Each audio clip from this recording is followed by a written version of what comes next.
Don Dinero, ese poderoso caballero del que ya nos habló don Francisco de Quevedo. Vanidoso mecenas del mundo, refinado gasolinero de nuestra sociedad y, por supuesto, en su tiempo libre, fiel abonado desde hace ya muchos años al noble arte del balompié. Y es que ya es innegable que el sencillo juego de pelota que comenzase allá a finales del siglo XIX en los barrizales de la Inglaterra industrial se ha acabado por convertir en el acontecimiento de masas más importante del mundo, capaz de mover el planeta no solo por las pasiones que despierta, sino por las cantidades ingentes de capital que genera. Sin ir más lejos, un ejemplo de esto es nuestra propia liga, que en la temporada 2021-2022 generó un impacto socioeconómico en nuestro país de 18.000 millones de euros, una mastodóntica cifra equivalente al 1,44% del PIB español. De estos 18.000 millones, 6.500 provenían del gasto de los aficionados en productos y servicios relacionados con la competición: entradas, cuotas de socio, hostelería, prensa, operadores de televisión e internet, videojuegos. Lo realmente interesante de todo este amasijo de cifras es que, si nos fijamos atentamente, nos podremos dar cuenta de un dato muy revelador. Casi la mitad de estos ingresos no venía de ninguno de los servicios anteriormente mencionados, sino que lo hacían de las casas de apuestas. Casi el 43% de lo que gastaban los seguidores de la liga venía sobre todo de quinielas y apuestas online. Y teniendo en cuenta el pequeño problemilla que existe en España relacionado con el juego, era de esperar que en algún momento una actividad tan ampliamente promocionada entre los medios de comunicación terminase siendo duramente regulada. Y así fue como en 2021 el gobierno español prohibió definitivamente toda publicidad relacionada con el juego en los medios tradicionales. Que, bueno, podríamos discutir su eficacia en el corto plazo, no por nada. Esta medida no solo se limitaría únicamente a vetar los spots publicitarios mostrados en la pequeña pantalla y transistores de este país, sino que también el uso de patrocinadores relacionados con esta práctica en las camisetas de todos los clubes. Un duro golpe lo presupuestario para muchas entidades que obligó a hasta 7 equipos de primera división a cambiar de sponsor principal para la siguiente temporada. Pero que nadie se preocupe, que ya encontraron otros métodos algo cuestionables para seguir minando oro, si sabéis a lo que me refiero. Un NFT es un cargaos a tomar por culo. Con esto, nuestra liga se sumaba a una medida ya adoptada por el gobierno italiano en 2018 y que convertía a la Serie A en la primera de las 5 grandes ligas en sanear el frontal de sus camisetas de esos logotipos horteras con tréboles y cifras de 3 dígitos. Pues bien, mientras entidades nacionales llevaban a cabo este saludable ejercicio de desintoxicación lúdica, al órgano rector del fútbol europeo, siempre tan ejemplar con sus campañas contra el racismo y otras nobles causas, esta cuestión en particular parece haberle chupado un huevo, ya que ni más ni menos que al comienzo de esta temporada 24-25 se anunciaba que por primera vez en la historia de la Champions League, una casa de apuestas formaría ser uno de los patrocinadores principales de la competición de clubes más prestigiosa del mundo. Una medida que continúa la tónica de seguir generando ingresos a costa de los límites físicos de los propios futbolistas, ya sea con la ampliación del calendario o la introducción de competiciones que, más allá de justificarse con el discursito de dar a los equipos pequeños una oportunidad de participar en competición europea y subir así su nivel competitivo, no esconden la irrefrenable adicción del Tito Schäferin a las riquezas.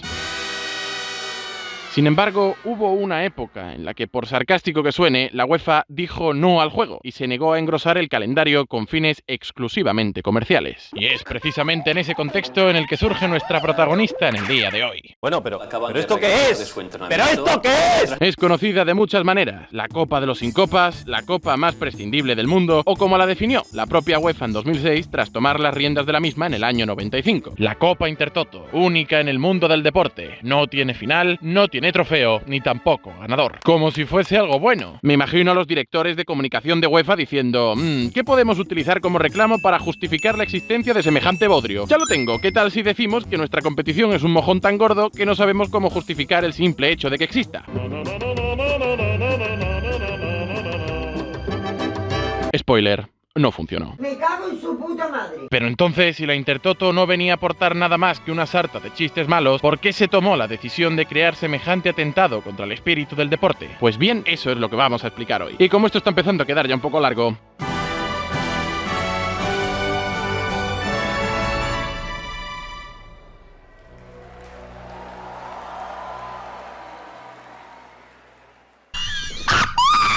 La historia de la Intertoto no se explica sin un nombre, el de Karl Rappan. Este austriaco, nacido exactamente 100 años antes que la sensual voz que os relata esta historia, fue un futbolista de poca monta que fue dando tumbos por clubes más y menos importantes de Austria y Suiza. Si bien su carrera como futbolista deja poco que rescatar, sería su paso por los banquillos lo que lo catapultaría al éxito entre las altas esferas del balompié de la época. Como seleccionador suizo consiguió llevar a la Nati a los cuartos de final de una Copa del Mundo en tan solo su segunda participación, en la edición de Francia 1938, desarrollando por el camino una pequeña táctica defensiva conocida como catenaccio.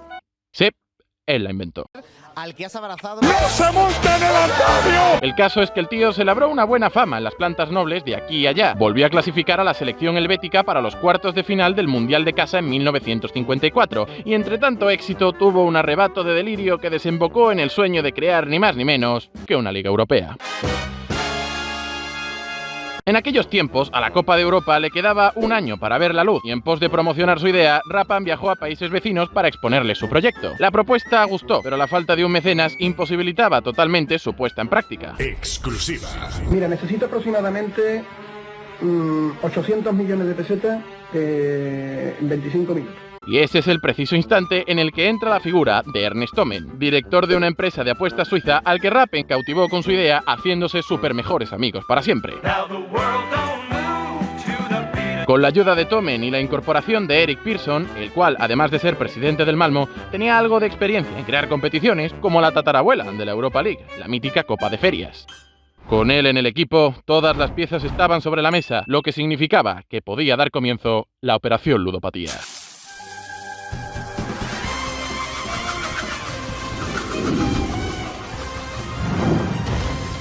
Y vosotros diréis, pero si ni siquiera has explicado de qué va todo esto. ¿Por qué se llama Operación Ludopatía? ¿Cuál era la idea de Rappan? ¿Por qué en las bolsas de patatas sabor jamón en portugués pone presunto? Bueno, calma, ahora lo explico. La idea de Rappan era crear un torneo que ofreciese partidos durante los inactivos meses de verano, con el objetivo de que los aficionados de sus equipos pudiesen seguir apostando alegremente mientras no se disputaban las competiciones ligueras. En pocas palabras, una estrategia comercial para seguir generando dinero a costa de las adicciones del hincha. Vamos, y hasta el nombre hace alusión a ello. La palabra Intertoto surge de la unión de los términos Inter, que significa entre, y Toto, que es el equivalente alemán a la quiniela. Tampoco era muy difícil saber por dónde iban a ir los tiros. El caso es que la cosa iba sobre ruedas. Había una idea sólida, un tío que aflojaba la mosca y otro que era experto en crear competiciones. Y es que eso es un trabajo. Sin embargo, la cosa no iba a ser tan fácil, y un giro argumental inesperado cortó por un momento el sueño de Rappan y sus amigos.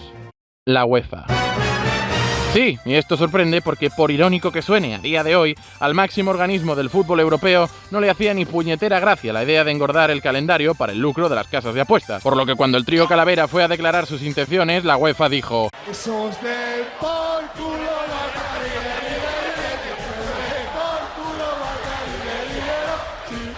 No obstante, a estos no les ahuyentó tan tajante decisión, ya que no venían para que la UEFA la organizase, solo para que la autorizase y así ellos pudiesen correr con todos los gastos. Tras un tira y afloja, finalmente la patronal daría la aprobación, y en 1961, bajo el nombre de Copa Internacional de Fútbol, la Intertoto ya era una realidad. No me lo explique porque no lo voy a entender. No lo voy a entender. Aunque su trasfondo nos ayude a comprender las intenciones de Rappan y sus compinches, es en el formato donde reside la clave para entender la caótica existencia de esta competición. Y como es algo lioso, vamos a ayudarnos de este coqueto esquema para explicar todas y cada una de sus evoluciones. Durante sus primeros años se estructuraría como la mayoría de torneos que conocemos hoy en día: una fase de grupos, rondas eliminatorias, una final y chimpún. Sin embargo, los organizadores, al ver que la cosa quedaba un poquillo larga, tomaron la proverbial decisión de prescindir de las eliminatorias, de la final y del título, que, oiga, sale muy caro. Las razones eran simples. En primer lugar, como la fase de liguilla se disputaba durante el parón de verano, cuando llegaban las eliminatorias del torneo, estas se solapaban con las competiciones oficiales que ya habían comenzado, por lo que armar un calendario era como intentar venderle un peine a Pepe Reina. Que esos vuelvan a dar por culo,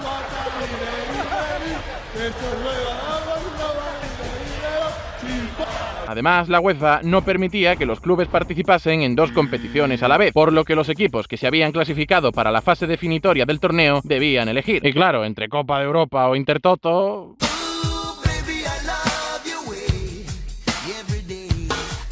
Aunque bueno, visto así, supongo que si los seguidores no fallecían de inanición por haberse gastado sus ahorros de los últimos 12 años en un Sportium de Roquetas, se mueren de aburrimiento. Todo ventajas, ¿no? En definitiva, la Intertoto molestaba más que otra cosa, hasta que en 1995 volvió a aparecer la UEFA para solucionar el problema. A su manera. En primer lugar, se hizo con la responsabilidad de la competición, se desligó definitivamente del tema de las apuestas y cambió por completo el formato y el incentivo por el que jugarlas. A partir de ese momento, un total de 60 equipos participarían y saldrían, y escuchadme porque no estoy de broma, de 7 a 14 ganadores. Va a venir Cristo, va a pegar la tierra. Cuyo premio a cada equipo que las ganaba era un puesto en la Copa de la UEFA del año siguiente y una placa conmemorativa muy fea hecha con Windows 95. Y además está en Microsoft Word, que es buenísimo. ¡Wow! ¡Qué premiazo! Ahora definitivamente sí que dan ganas de jugarla, ¿verdad? ¿Y qué había que hacer para clasificarse, diréis? Pues muy sencillo. Antes de empezar la temporada te inscribías, como si eso fuese un campamento de verano, y si no te habías clasificado a Europa vía Liga, pero te habías quedado cerquilla, te decían, venga, anda, participa. Claro, eso si primero no se habían negado a participar la mayoría de los clubes que ingresaban, porque sí, la competición era tan mala que equipos que tenían derecho a participar rechazaban hacerlo por suponer un estorbo a la preparación de su temporada. Caso de Inglaterra, en el que todos y cada uno de los equipos de la Premier League se negaron a participar en la edición del año 95.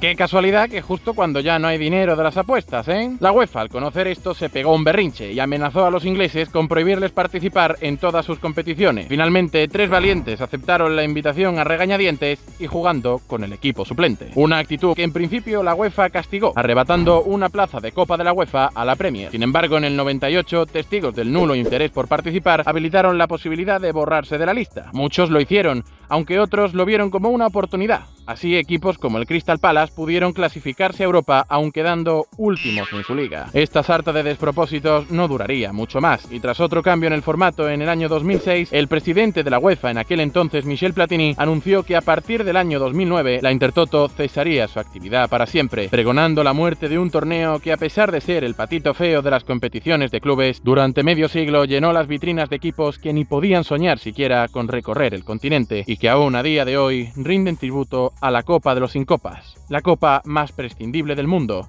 a la que no tenía ni final, ni trofeo, ni ganador, pero la que sin duda más feliz hizo a los clubes más modestos de Europa. Bueno, supongo que bien está lo que bien acaba, ¿no? Ha sido un rato entretenido hablando de una de las competiciones más curiosas de la historia, pero como digo siempre, este vídeo va tocando a su fin. Y antes de despedirme, me gustaría agradecer a los que estáis al otro lado de la pantalla por la espera, porque lo cierto es que me he demorado bastante en hacer este vídeo. Pero no os preocupéis, porque ya estamos cocinando algunas cosillas que puede que os gusten. Lo veréis dentro de muy poco. En otoño de 2005. Hasta entonces, suscribíos si es que no lo estáis, dadle a like si os ha gustado, y si no, pues denunciadme a servicios sociales, ¿a mí qué me contáis?